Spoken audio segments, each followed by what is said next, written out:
Good morning guys, nandito po tayo sa Circumvention Road ng Antipolo, kung saan po marami na tumatakbong sasakyan, magulo na ang kalsada. At dito po tayo sa harap ng San Jose National High School po.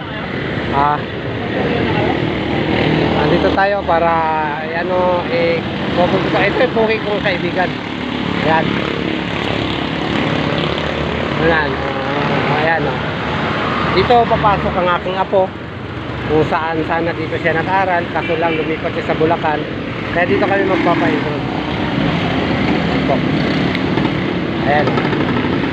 Alam nyo guys, dito sa lugar na to, maliit pa ako, dito ang laruan ko. 1979 dumating kami rito sa lugar na to, kung saan puro puno po yan.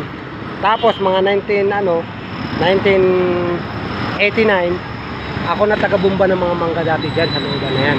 Marami pa mangga yan, wala pa tong city jail na to, itong school na to, wala. Mga puno pa yan dyan. Guys, kaya naalala ko dito, ito lupa pa tong kalsada na to hanggang dito, dyan sa may ano na yan, sa barangay hall dyan. Yan yung hangganan ng espalto. Tapos dyan pababa na yan, lupa na yan. Dito kami lumaki, sa lugar na to.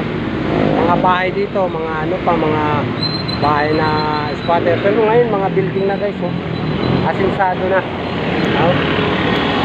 Marami ng kasi mula nung natayo tong school na to ay nagkaroon ng business site. Puro business na.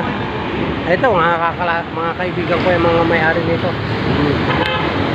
Ayan guys, ayan.